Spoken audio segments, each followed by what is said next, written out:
Let's talk about love.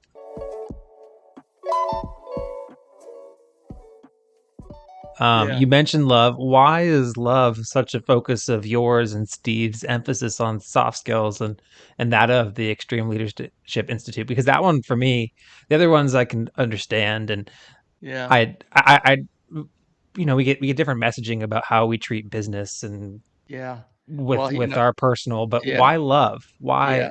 Well, Why leading with love? let me put a few stakes around this with some more current. Again, I mentioned I'm learning things all the time, and it was probably a week to 10 days ago, and I forget what media it was on, but I saw a quote that was attributed to both Steve Jobs and Warren Buffett. Now, I'm sure every person listening to your podcast knows who Steve Jobs and Warren Buffett are. I hope And so. I hope so too. Well, they're engineers, so they might not listen to Steve Jobs or Warren Buffett, because engineers are smarter than most people. Never mind. That was my engineer humor. That's the end of my humor on engineers. But Steve,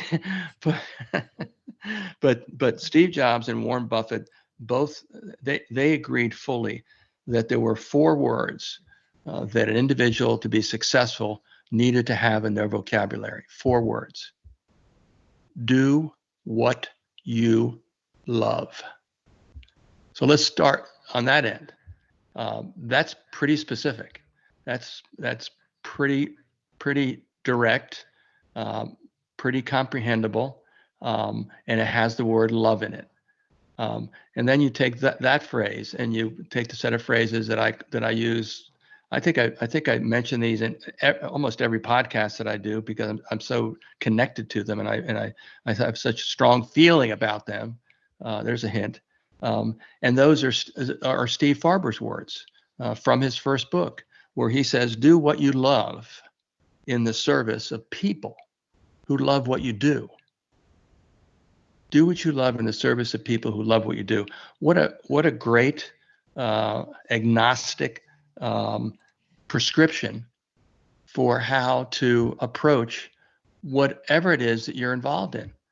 It doesn't have to be a business, doesn't have to be at your church, doesn't have to be in a civic association. Anything that you're involved with, um, that you have that feeling about, that's the way to do it. And then I think the Buffett and the Jobs thing, I think, just is magnificent. Yeah. So I mean, so Yeah. that all makes sense. So coming back again, so the reason I talk about love so much, it also has a broader implication. Again, I describe it as being a strong feeling about something or someone. And so when you think about it, just in terms of building relationships, in my four pillars, if you were to refer to them that way, that flows into my podcast. It's part of what came out of my writing in my book, and it's part of all my speeches. I talk about love, which we're doing now. I talk about inclusion, which is, again, it's about people. I talk about social justice, which is also about people, and then I talk about leadership. And leadership is not something that is a box at the top of an organization chart. Uh, and so when you talk about great leaders, they're in all parts of organizations.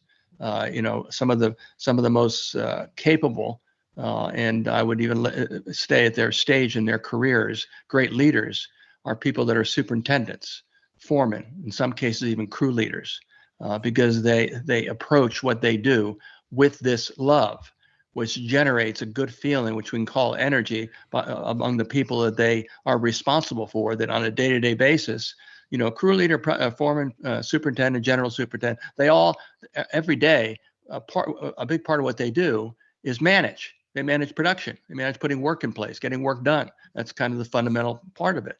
But every day as well, because they have a relationship with a number of individuals who together have to work together to produce results, they also have to provide leadership, and that leadership starts with the feeling that they convey to the people they're responsible for, that could be stated as simply as that they care about them.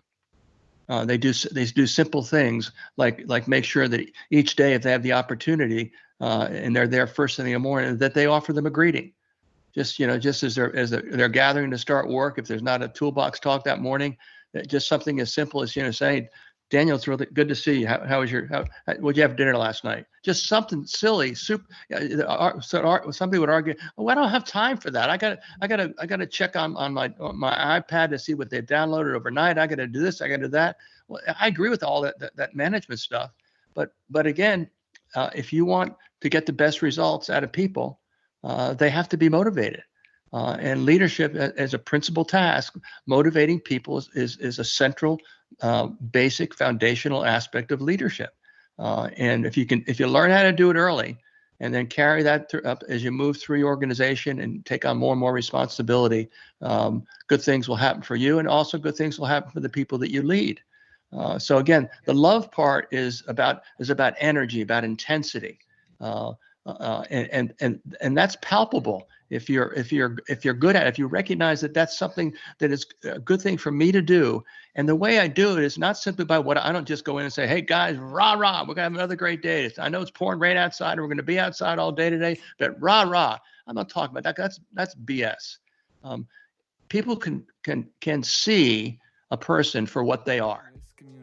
I'm miscommunicating. I just made a pilot, then they threw me on the stations. Nah, I'm not complaining. Nah, I'm not complaining. My thoughts get complicated. I cannot explain in lameness. Never losing focus because I ain't chasing payments. Still playing in the basement while I'm working on arrangements. They heard the kid in 50 countries. Thank God that's amazing. But I'd rather thank Spotify.